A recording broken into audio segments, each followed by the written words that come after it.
Light the beam, because it's time for Nerdy for 30, podcast where we talk about nerdy-ish movies for 30-ish minutes. My name is Kevin Bauer, a.k.a. The Critic's Choice. With me, as always, the people's champ, Tim Keck. If you feel it, chase it, baby. If you feel it, chase it. Today, we're chasing K-pop Demon Hunters. The time has come. You know, Demon Hunter fever has overtaken the nation. Tim, did you love this movie? Yes, I did love this movie. Hell yeah, dude. I genuinely loved this movie. I thought it was great. It was so fun. The music's great. I have so many, I think the way fans treat K-pop groups is fascinating. And the fandom and being in the arena and all the lights, I think it's so great. It's a world I'm not super familiar with.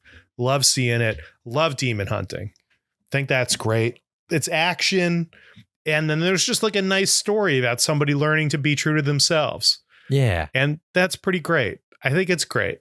It was just a nice watch. And the whole thing is like a string of TikToks. It's so fast. I know. It's so fast. And it's like a tight 90. It's like a 93 or 95 or whatever it is. Oh no, it's 100 minutes. Okay, maybe it's too long. It's a breezy hundo. It's a breezy hundo. And it feels like you've watched so much because so much has happened. The dialogue's snappy. It's pretty funny. I mean, what's not to like about this movie, Kevin? What's not to like, Tim? I'll tell you what's not to like. I want more. My biggest complaint with this is that I want more of this world. I love this world. I love the characters. I completely understand focusing on Rumi. I think that's a nice story. I do want to learn more about the other two women in the band. And I feel like this has got to be something that's going to explode into an absolutely massive franchise. I think this, if I read it correctly, I think this is Netflix's biggest hit ever, which is incredible. I think so. The most watched original title in Netflix history, 266 million views. It surpassed Glass Onion, A Knives Out Mystery. Which is insane because it's only been out for a few weeks. So like, it's crazy, man. I looked up the soundtrack because obviously it's been stuck in my head like crazy. Like just absolutely can't get it out. And not only is it still riding out the Spotify, like today's top hits category, but if you go to the bands on Spotify, like the band pages on Spotify for Huntrix, for Saja Boys, and for just the cast of K-pop Demon Hunters, all of them have minimum 30 million monthly listeners right now, which is crazy. Independently, they have that many monthly listeners right now, which is probably just people going through the soundtrack, but still like, good fucking God, dude. I like that they set that up. I like that they came correct and were like, listen, people are going to be listening to this music. Yeah. We need everyone's profiles to come correct. We need as many different people, different profiles raking in the dough for these listens as we can. Yeah, make one for everyone. Make one for the doctor who's selling tonics. Like everybody in this movie gets a Spotify profile. The doctor is a mystery. Was he the one? Was he? Who is the doctor? I think he was played by Daniel Day Kim. Am I right? Am I crazy? I think it was Daniel Day Kim. Healer Han. That's a huge get for a guy who doesn't really do anything. It's a fun bit though. The eye-popping bit is really good. I love the idea that he sees inside you. I love the eye-popping bit. And then he does the Mike Special stuff with them where I know exactly what you need and it's grape juice with a sticker on it. Yeah. And I kind of feel like that character needs to come back in some way. I'd like it if he came back.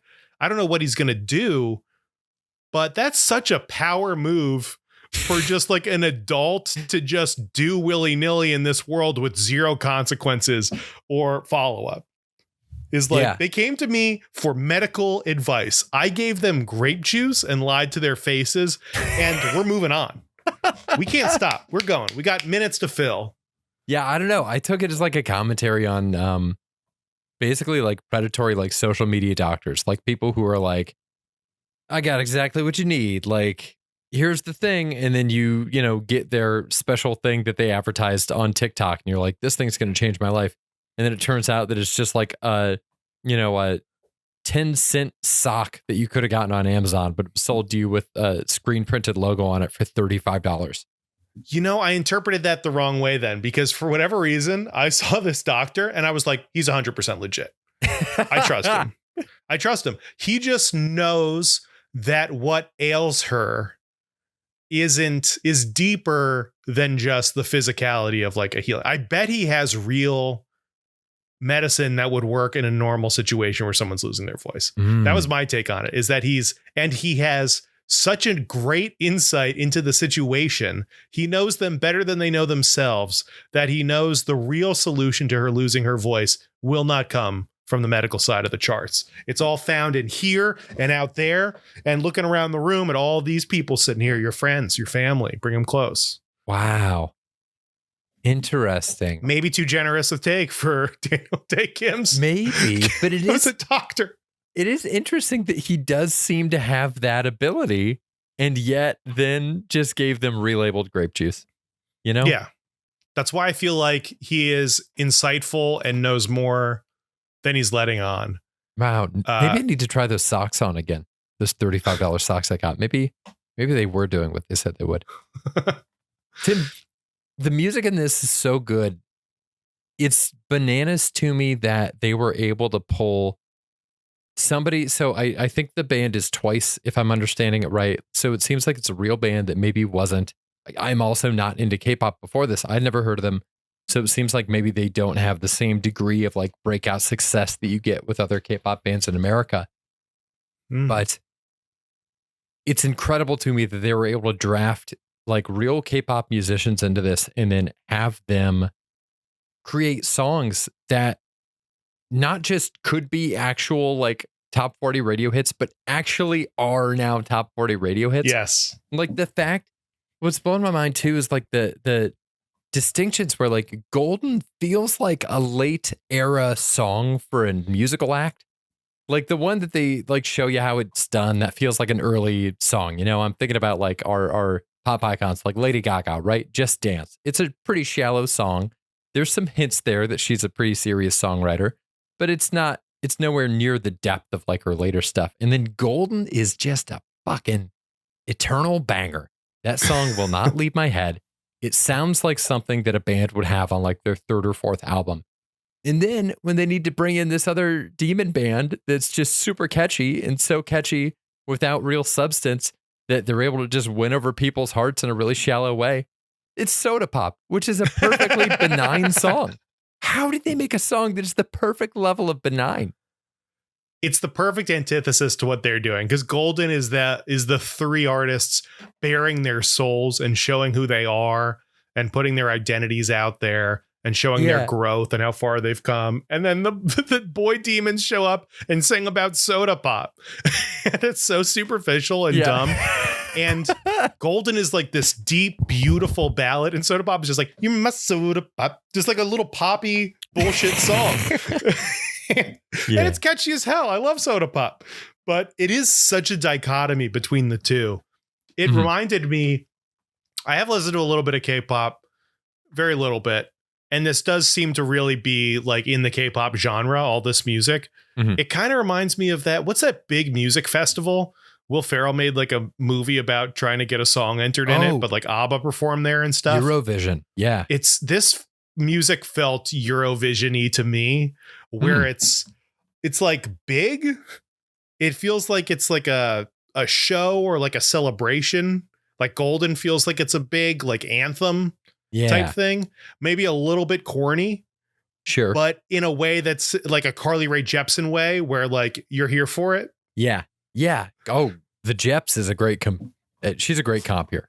Well, the Love pop the queen. Jeps and this kind of, I mean, she's pop royalty, where she's so vulnerable on a track that if she was a little less vulnerable, it would be corny and cheesy. But for whatever reason, it's honest enough that it crosses over into just like, this is just pure emotion. Yeah. And that's kind of how this music feels. Like if you took a step back, like if the songs just weren't as good, you'd be like, this is corny as hell.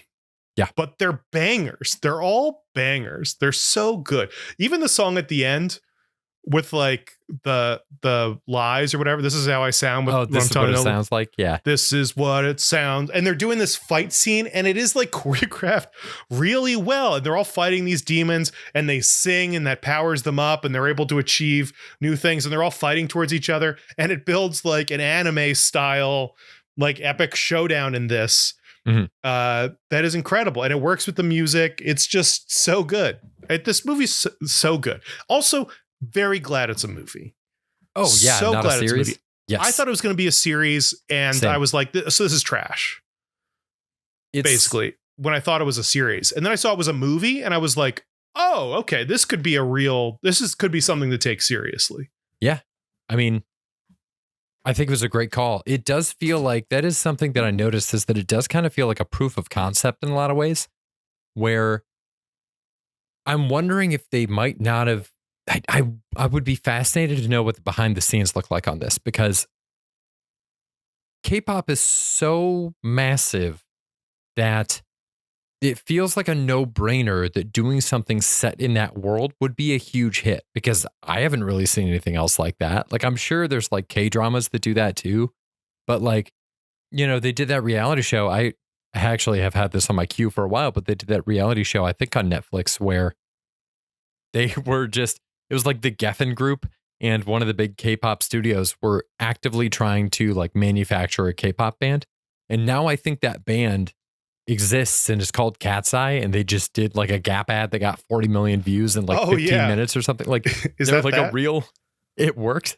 And so funny. like there is such like a fervor for this that it seems like it should have been a no-brainer to get this approved, especially again as we're heading into like the fall and people are looking for some more like kind of spooky-ish stuff to watch. And this is like just spooky enough to be fun, but nothing's actually like scary, Like the demons look really cool. They're like cool, creepy. Yeah, they were cool, fun, creepy. I wouldn't say any of them were really scary. No, not at all. But it's what you want for like a kid, Like this is like a great thing to like, they're demon hunters. It's a great thing to kind of get into the spirit. They're scary and ominous enough. Yeah. And it feels like such a brilliant, like peanut butter and jelly combination of these two things that it's surprising to me that there are times in this movie that it feels like it's kind of trying to prove that it can work as a concept. And like, I'm on board immediately. Like as soon as I heard the title, I was like, yeah, that's going to work. That's going to be one for me. See, I got sabotaged in the past with Warrior Nun. And that betrayed me pretty hard. It's been a while since you brought up Warrior Nun on the show. It's been a while since I brought up Warrior Nun. That was maybe the ultimate betrayal I've ever experienced on a thing. I'm trying to find the oh gosh. Okay, here it is, because I'm actually going to credit this guy on Twitter, Topher Florence. Don't know anything about him, but he had a great tweet. Back in the day, if you did a TV show called Surf Dracula, you'd see that fool surfing every week in new adventures. But in the streaming era, the entire first season got to be a long ass flashback to how he got the surfboard until you finally get to see him surf for 5 minutes in the finale. That's the most accurate description of like the Netflixification of TV I've ever heard. It's unbelievable. To make that point, this is Surfing Dracula. We get K-pop, we get Demon Hunters right away. There's no putzing around. We are dropped into it. This is what they do. This is who they are. And the conflict comes much later in their story when they are about to achieve their goal, as opposed to them starting out. We see a little bit of them like, I guess starting, or we see that the old woman who trained them. Oh, yeah. The hot lesbian woman that trained them in secret and then just disappeared. And then I guess lives with them, but is only in that one thing. And then she gets attacked at the end. Yeah, I was before like, retreating to her tower. What's going on with her? Like, I guess she was what, kind of like an aunt. They had a little bit of a Dan to Dan like hot mentor thing going on there. But yeah, interesting. I didn't quite get enough of her. I would have loved pretty much more of everything. I would have loved even a little bit more of Kim Jong's character, because there's that moment where it's like, oh, is he going to betray them for Saja Boys? And it's cool. Like, it's enough with what's there already, but maybe we see a little bit more of him. He seems like some pretty good comedic fodder. Like, I don't want to see it as a show. I'm with you on that. I think that this story is movie length. I don't want to see that. I think what I want is more movies. I would like for this to be a series that I can watch right now. I'm calling it now. We're going to get a show at some point. It might be down the line. It's going to get Kung Fu Panda'd. where that's the formula. If you make a couple successful animated movies, Mhm. you make a show, you drop the animation quality way down, you maybe Sure. get different voice actors, Yeah. and you churn out a couple seasons of, a B quality like K-pop Demon Hunters. I can just see that in the future for this. It's going to get ruined. But right now it's surfing Dracula, man. It's like right in the sweet spot. It's the good stuff. Classic surf Dracula right now. It's a classic That's surf Dracula. amazing. You know what's funny is there have been examples of shows that are like weird animated spinoffs, but then manage to somehow be fucking great. Like, Yeah. Did you ever watch Jackie Chan Adventures? Yes, I fucking love Jackie Chan Adventures. That show and there's was no reason it should be good. absolutely no reason that should have been a phenomenal TV series, and yet there it was. Every single week, blowing my mind. Toru, going back and seeing like part of the first season, years ago, I went back and watched a little bit of the first season, and Toru wasn't a good guy yet. And it's like they fucking pulled off the swing early of Toru coming by and being a good guy from like the second season forward. And it's amazing. So my only hope is that this is so good and people love it so much that it gets the same degree of respect when it moves into whatever permutation it moves into next. And the people controlling that permutation, I will say, are about as steady hands at the wheel as you could possibly want. This is Sony Pictures Animation, Tim. This is Spider-Verse. This is Mitchell's versus the Machines. This is our bag right here. Like, they have more than earned a seat at the table. It's so good that it has me considering watching Hotel Transylvania and the Angry Birds movies.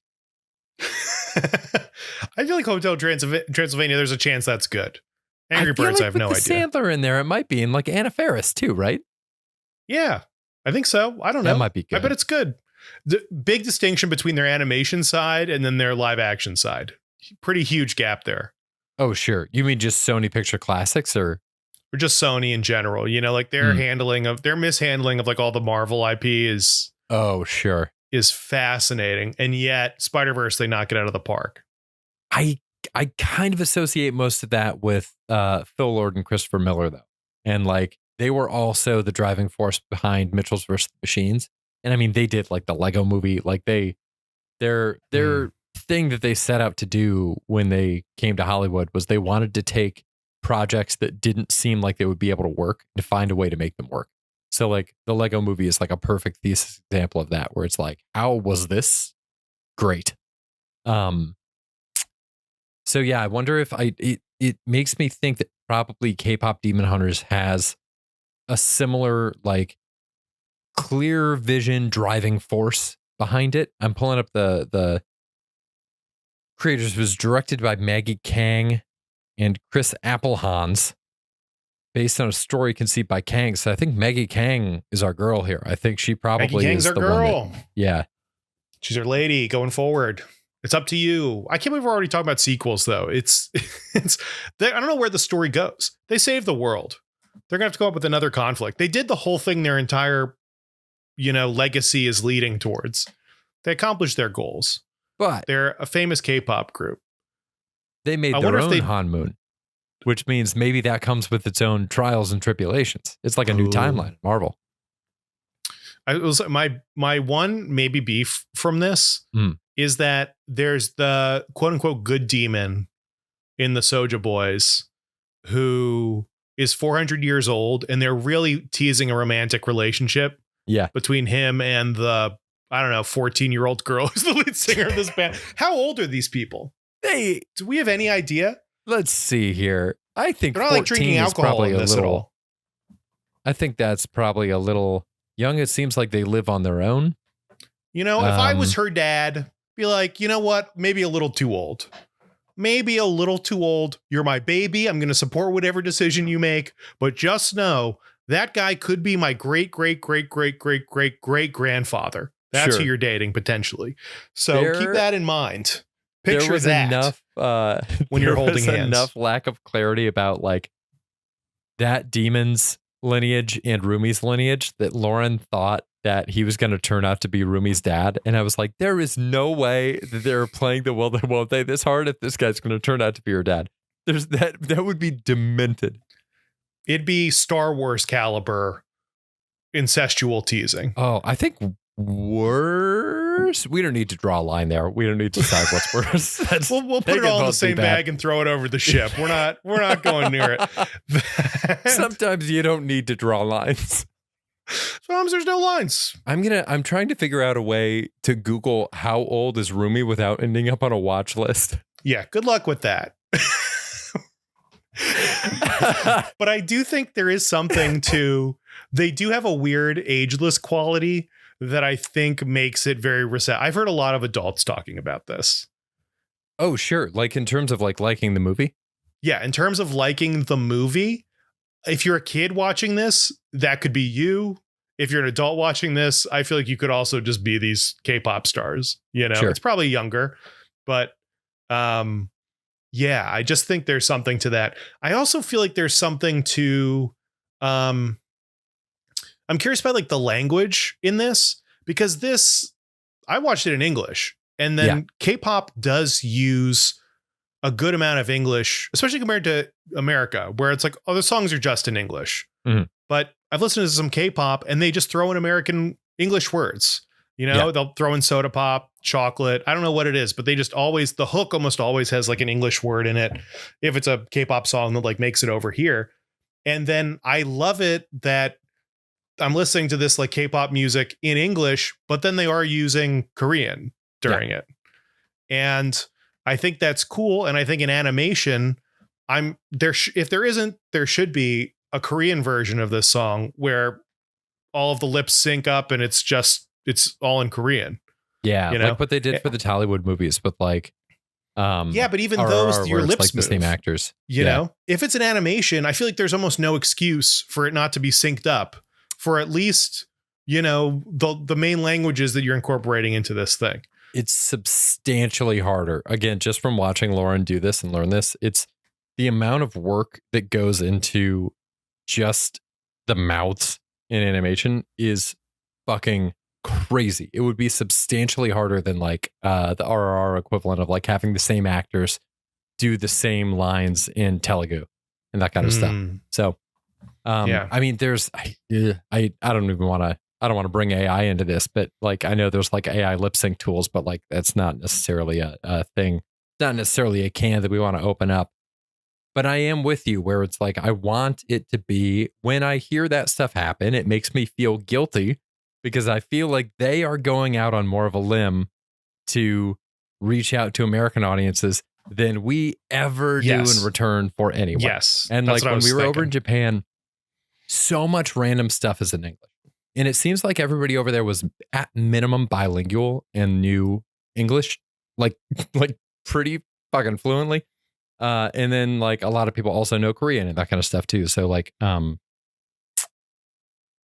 English is just kind of around in ways, and you would have to, there would be times where I'd have to kind of stop myself when we were in the less touristy areas and you would still see a poster that would have words in English on it. You'd have to stop yourself and go like, no, that's here for the people that live here in Japan, and like lines and songs and stuff too, for like their top 10 hits of the time while we were there and stuff, like a lot of it in English. And it's strange to me that it feels strange to have that happen and be on the outside of it and not understand why it's happening, because we never do the same thing in return. I guess we're just starting to get a little bit of it with Spanish, and boy, oh boy, do a lot of people in America hate that. So yeah, it's polarizing here for some reason. But I think in this context, if this is K-pop Demon Hunters and people are listening to these songs and they know all the words to these songs, then they start listening to K-pop and it's in a different language. Mm-hmm. I think that maybe is a little bit jarring, but I do think this is, I guess I'm just curious about the bridge into like real K-pop from this, or like mainstream K-pop from this, because it does seem like they do cater to English audiences. And honestly, I have a lot of songs that I'm downloaded that I don't understand a word of what they're saying, but they're just bangers, you know, and that overrides everything.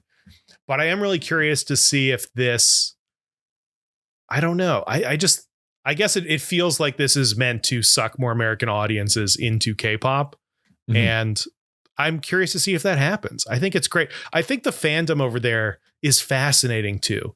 You know, they don't really go into like explaining it, which I think is good, But there's a whole system with like the lights they have. They all have like light sticks, and each band has their own like glowing light stick. You know, I think theirs had like a star on it, and the Soulja Boys had like a moon or something. And then while they're singing, they hold up the thing, and then they try to figure out who won, and they wave the thing. And there's like factions, and they like all sit together, and it's like a whole coordinated thing. And I saw this, I think it was like maybe a YouTube montage of like, they do something, I think it's called like a blackout or something, where if they really truly hate the performance, they'll all turn out the lights. And it's like the most awful thing that can happen to a performer, because the whole arena, every single person has a glow light, has like a stick with like the star lit up shining at you. And if you're so bad that the whole arena just goes black, it's devastating. Apparently it's devastating. So it's like the Korean equivalent of like Showtime of the Apollo, when the guy comes on, the Sandman comes on with the like shepherd's crook and pulls you off the stage. Yeah, it's like getting booed off stage or something, but it's just polite because the lights are off, but it's just even more insult. I feel like that's even more insulting. Yeah. I would prefer booze over watching the lights in an arena slowly go out while I'm giving my heart out there. Jesus. I'd rather get hit with fruit than slowly watch the light dim in the people I'm trying to reach with my art. That would feel awful. Yeah. It's weird to see. It's interesting. God, yeah. The stagecraft and stuff, and like the nature of K-pop band culture over there is so interesting.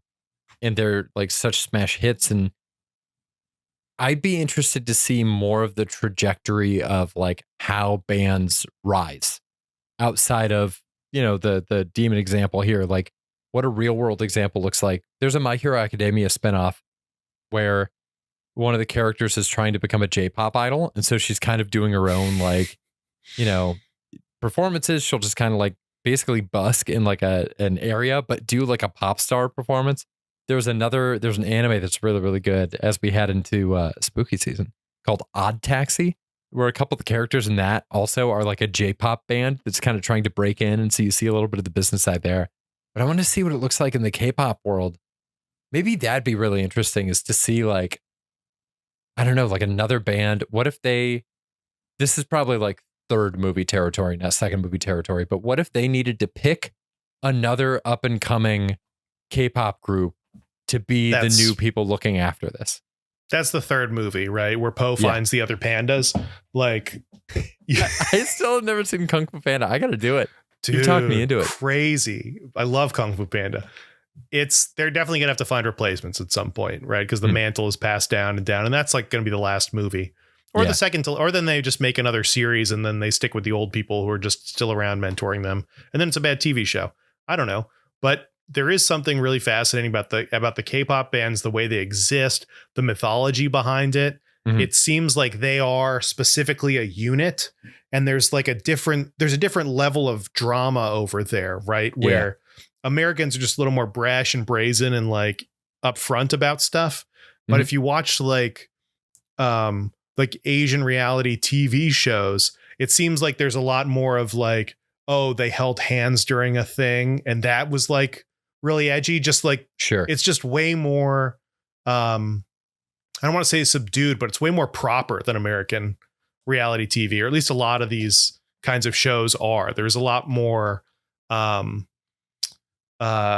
it just seems it's a lot more structured, and there are like strong social cues and dynamics that a lot of people adhere to, or at least it seems like there's a lot more rules in place. I don't know how many people are actually following all these rules, but it does seem like there are a lot of social etiquette rules in place. I'm curious about the K-pop mythos and what goes in that. It seems like they all need to be able to dance. They all need to be able to sing. Mm-hmm. And then this movie is painting them as they all live together in the same apartment. And I'm curious if that's like, I feel like it kind of implies that all K-pop bands live together in a penthouse, or are all roommates, or are all sisters, or are all best friends who are hanging out. Whereas like, there's no part of me that thinks NSYNC is like going back to the same loft. Sure. Well, that is a trope I have always adored. I've loved it since Like Ghostbusters. Spice Girls. Yeah, Spice World, sick. Like that was amazing. I love it. Zoolander, they did it with the male models too. There was a split second where, if you remember, a couple of our leases were up at the same time, and we talked briefly about what if Glory Days moved into Win Lewis's old apartment. And so I was over the moon, dude. I was like, this would be great. It probably would have ended very poorly, but like being able to play into that, having a situation where it's like all of us have our own separate bedroom and we all have our own color. And so Tim's color is green and his bedroom is all green and Kevin's bedroom is blue jungle and themed. his color is, yeah. And I Mine's only water wear themed. animal patterns. Yours is motorcycles, leather, everything. Motorcycles, yeah. Leather daddy Kevin. Oh my God. Damn. Yeah, I adore that, dude. I do know they do. It's such a fun trope, but I wonder if that's something that is like more prevalent over there, because it seems like it's K-pop. Like the K-pop band is like more of a unit. It's like sure. It's like a more of a solid structure than like a lot of artists over here are nowadays. And maybe it depends on like the kind of like basically theme or brand of the group, because like Right. I could see that being a situation where, yeah, if what you're trying to convey is that this group is like inseparable, then yeah, you would want to make sure that they all have matching X, Y, Z. It's kind of funny. They do a play on that group with Gorillaz. I'm a big fan of Gorillaz, and whenever they do like artwork or, you know, music videos and stuff that supposedly show like how the members of the band are living, they all live in like this rundown haunted studio together. Yeah. And it's just kind of a funny variation on that.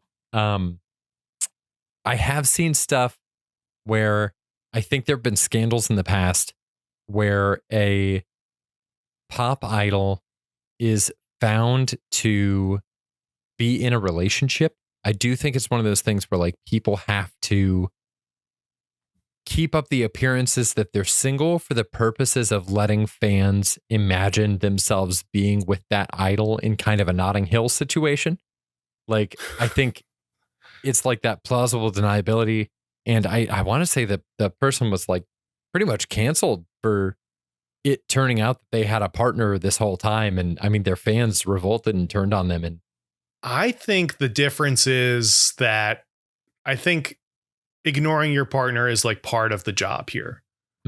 Right? Is like how I feel like, you know, Glenn Insta Powell. models always talk about, like, I posted a picture with my boyfriend and I got unfollowed. yeah, And it's like, Yep. cool. Well, if this is your livelihood, then I guess you can't post pictures of your boyfriend because it's going to cost you money. yeah. So that's an interesting dynamic and relationship to be in.